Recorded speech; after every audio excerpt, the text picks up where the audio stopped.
21 days now until it ends with them finally. The dramatic legal showdown between Blake Lively and Justin Baldoni starts in exactly 3 weeks, May 18th in New York City.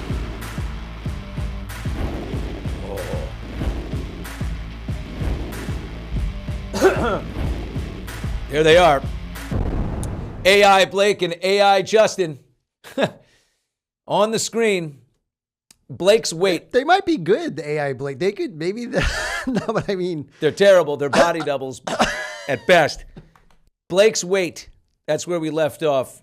It was the unresolved question. Will Judge Louis Lyman permit the jury to hear evidence about the nature of Justin Baldoni's inquiry into Blake's weight?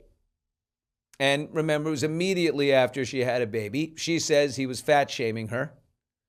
When he asked about her weight, he asked the trainer. He says he was recovering from a back injury. So he called the trainer, Blake's, to find out, what he was dealing with. Is that understandable? Many people say yes. All right, for these answers, let's go to January 2023. This is the outset of production. It's pre-production. They're writing, they're rewriting. Justin and Blake have obviously met. She's been hired for the part. This is the nervous and exchanging of excited pleasantries stage of a production, right? Let's go to page 5 of thelawsuitinfo.com. This is Blake begins, says to Justin, only 20 pounds to go. She says, he dislikes the text, right? He's like, no. You don't have to, look. He says, it's unbelievable. Then she's prepping for the sex scenes that they have coming up. So this becomes a point of, real contention right here. Let's read it. She says, look, it's hard to... When you get into it, it's quite amazing. But she's like, look, how do we... Here you go. Here we go. Oh, look at this. Look at this. Yeah. Blake Lively says, as woke as we both are and work to be. Can we just sit on that for a second? Who says that this day and age? As like it's a good thing. Like, is there a worse word than woke? She goes, as woke as we both are and work to be, this movie requires a certain aesthetic. It's not always part of the job, but, on this movie, I understand it and it's great. As much as I'd love to not think about my weight, it would be irresponsible and also impossible because it's unrealistic to not acknowledge what I need to do here. She goes on and on, I need to lose weight for our sex scenes. And Baldoni is like the nicest guy in the world. He says, look, don't worry about this stuff. You shouldn't be so insecure about it. It's fine. We'll talk through and get creative together. I would just want to make you comfortable. I just don't want you to be stressing out about your body. It's the last thing you need. I mean, woke Justin, he says he's woke. He delivers on woke. That's not woke. That's just being a decent human, right? The seeds of Blake and Justin's fate, though, were planted on February 28th when Justin kind of awkwardly but innocently engaged Ryan in a text. He unwittingly let the wolf kind of right into the front door. This is amazing between the two of them. Do we have these? This is incredible. Yeah, hey, Ryan, Justin Baldoni here, the guy who brought, his literal baggage to his meeting with your wife. It's an awkward beginning. This is definitely on Justin Baldoni. Pop it back up, please. Very awkward. He kind of sets a stage for awkward. I asked Blake for your number well over a month ago, and I've wanted to text you for a while now, but my good old nerves got the best of me. Emily and I have been mention the wife quickly. Emily and I have a very small circle. We live out in the country in Ojai and pretty much just hang out with each other We've known all of our closest friends for years, and I don't really have any close female friends that my wife isn't also friends with. Doesn't he feel like he's breathlessly saying, I'm not going to try and sleep with your wife? Yeah, it's kind of odd here. So I guess this is just an awkward text to say I'd like to be friends. It's very awkward, Justin. It is. Doesn't mean, anything, but it's awkward. Blake also sent the sweetest message to my wife, unprompted, saying something similar, which made me respect her and your union even more. Your union. Blake with the collective and Baldoni with the union. I mean, Jesus, these people are just tiptoeing around each other. I've been a supporter and admirer of yours from afar for years. You're in a class of your own, Ryan, and now he goes to work on Ryan's ass. Look, he's just freaked. He's scared to death of the mighty Ryan Reynolds. He goes on. Ryan sees the opportunity. Hey, sorry for the delay, man. I've been sick again. Look, you've been a wonderful collaborator with B, and that means a great deal to both of us. Being a stand-up person is everything. And you've been just that since day one. Thank you. By the way, here's where he makes the turn. Forewarning, Justin, of what's about to come. You've hit the jackpot with B.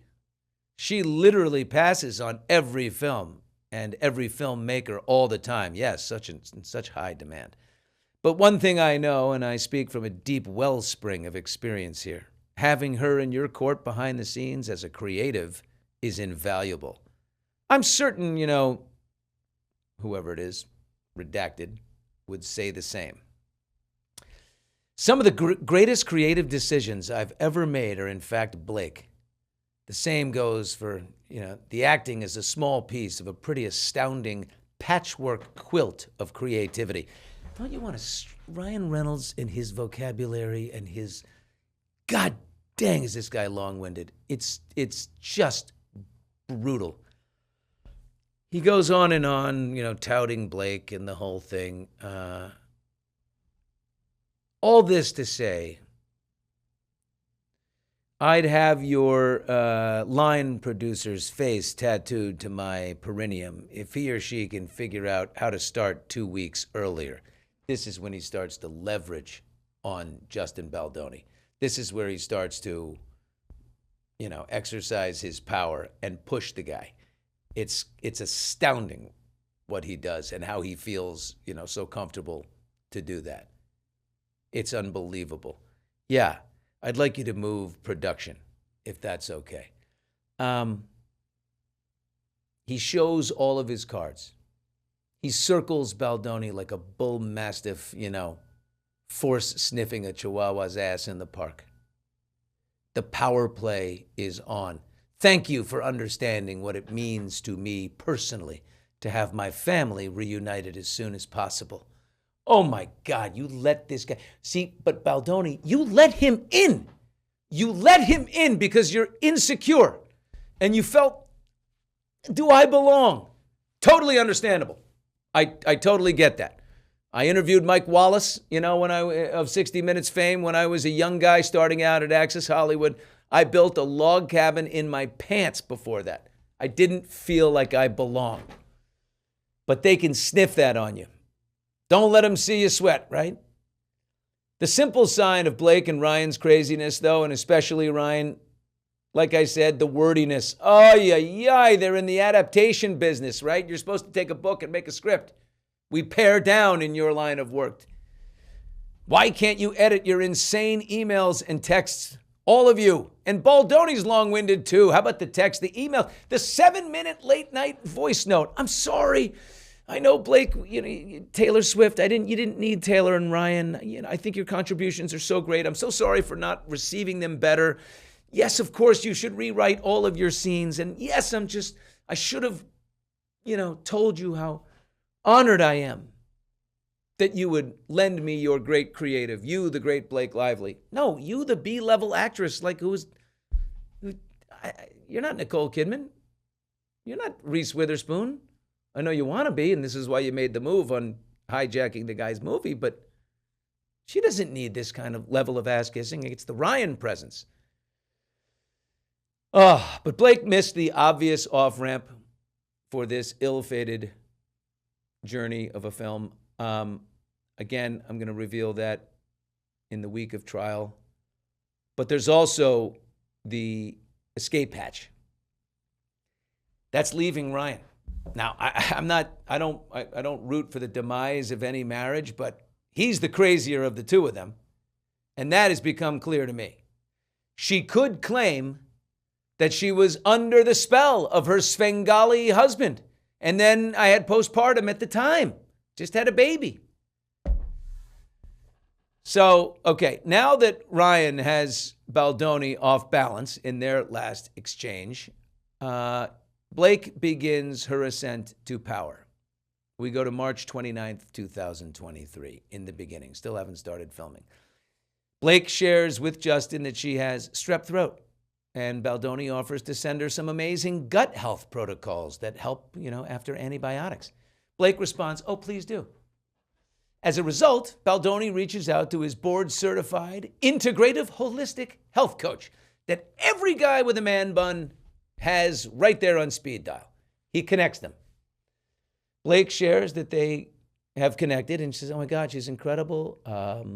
Yeah, thanks. Later on in her CRD complaint, in her civil complaint filed in California, she says this health coach was actually a weight loss specialist and that this was all a ruse for Justin to subtly fat shame her.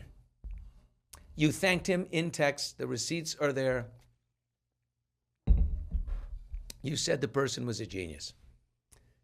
On April 5th, Justin tells Blake that he hired the intimacy coordinator. Hey, still haven't filmed anything, but I hired an intimacy coordinator, and we got to schedule a time for you to meet. And Blake says, nah, I'm good. Look at this. The intimacy coordinator met with Blake to review and set the vision and set the boundaries for purposes of memorializing them in a nudity rider. On or around May 5th, the intimacy coordinator had a phone call with Blake and her lawyer. The intimacy coordinator explained that her role was to determine Blake's comfort level and boundaries to ensure that the scenes would be within her consent and her boundaries, and to provide nudity rider language. Yeah. And Blake said, no thanks. I'll see her when we get to the set. Blake's first tangible power grab in their dynamic, April 7th and 8th, a week before she's, hammers or corners Baldoni with Taylor Swift on hand. So this is a week before. Baldoni shares the updated script with Blake. She excitedly texts him that, hey, the rooftop, the little meet cute scene on the rooftop, it's very significant in the story. Just want to know if I can take a pass at the dialogue. Hoping, I'd like to put my voice into the character and sort of make it more flirty and yummy. This is a crazy person. But Baldoni makes a huge mistake, and he welcomes her input.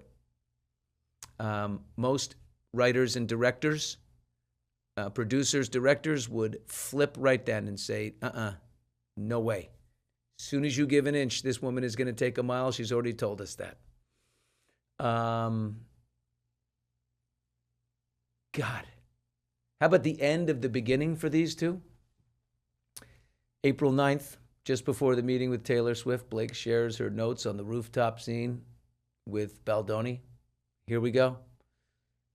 She follows up with a text, eagerly awaiting his thoughts. What do you think about my changes? Baldoni responds with a voice note expressing his appreciation for her passion and her edits. I don't like voice note, people. I don't like a voice note. It says I don't have time for you, which is interesting for a guy that wants to curry favor with her, but he's also an over-explainer. So, they go on forever. But he said while he likes her changes, he envisions the final version landing somewhere between her take and the original. So he's trying to draw a line. And then, of course, Days later, Blake gets that, and she's like, okay, this bitch needs the full court press, and I need to establish my dominance here. And I got Ryan, and I got Taylor, I got my dragons, and we are going to discipline Justin Baldoni, the man bun boy, right now. So Baldoni goes over to her apartment for the ambush. He's greeted by Ryan Reynolds, who enthusiastically praises Blake's rewrites right off the bat of the rooftop scene, which we later find out is his rewrite.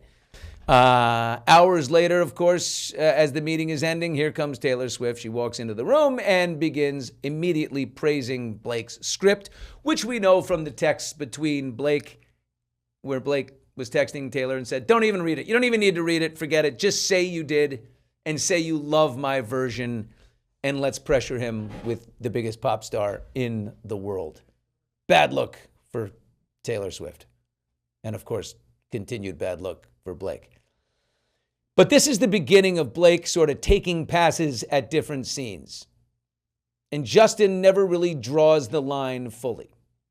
She even says things like, I'll do this scene too, unless you want me to stand down, which he has a hard time doing. She pushes and pushes him, and he placates, right? That's when he gave her that long voice note and said, you didn't need to drop the dragon thing. You didn't, I'm expressing my apologies for not being more sensitive to your feelings, he says. His biggest mistake is not setting boundaries at the start with Blake. So for those who say we never hold, Baldoni accountable for anything, here you go. He was too naive or he was too starstruck. And the Ryan and Taylor Swift move off the top was like, exactly what the Sony executive Ange Giannetti said. It was like a terrorist. She's a terrorist. It began right there in early 2023 in the first quarter, and it's going to end May 18th, or at least begin to end. And we are going to be there. Billy, okay. I didn't want to interrupt you, but the length of their texts and discussions, like you mentioned, all I can picture is like a Saturday Night Live skit with the hat, and they're like, oh, Blake. And then they just start writing. Like each line is like a Shakespeare play. It's crazy. And the way they talk to each other. It's not even normal human communication. It is wonderful that you met this day at this time, and now, I don't know, I know. It's a lot. So let's get into the comment section here. All they need to do is show the jury a timeline of Blake and Ryan's love bombing and manipulation and Justin giving in. Yeah, you know what? Brian Friedman did that. Go to the lawsuitinfo.com. He got that in. Blake was trying to put a gag order on him. He got it in 2 days before that. Yeah. All they need to see is that timeline. It's true. It kind of lays it all out. Lawson, we love you, baby. She says there's an interesting interview of Baldoni about 10 years ago with Kara Robinson on Really Famous. Justin comes off as sincere, but a man who overthinks and has spent a lot of time in therapy. Oh, yeah. There's the people who are always working on themselves. Addicted to self-help. That could be him. It's not a bad quality. I think it's actually a sign of just listening to the negative voice too much. You think Trump ever goes to a therapist? No. He has no negative voice. He has one voice, narrative voice that goes forward. It's his blessing and his curse. His blessing, our curse.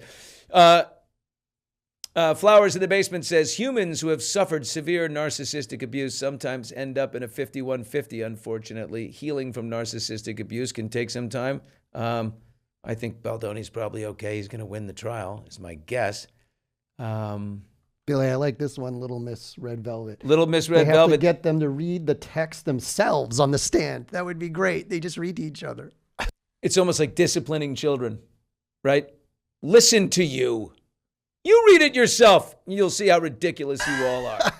You kids. Okay.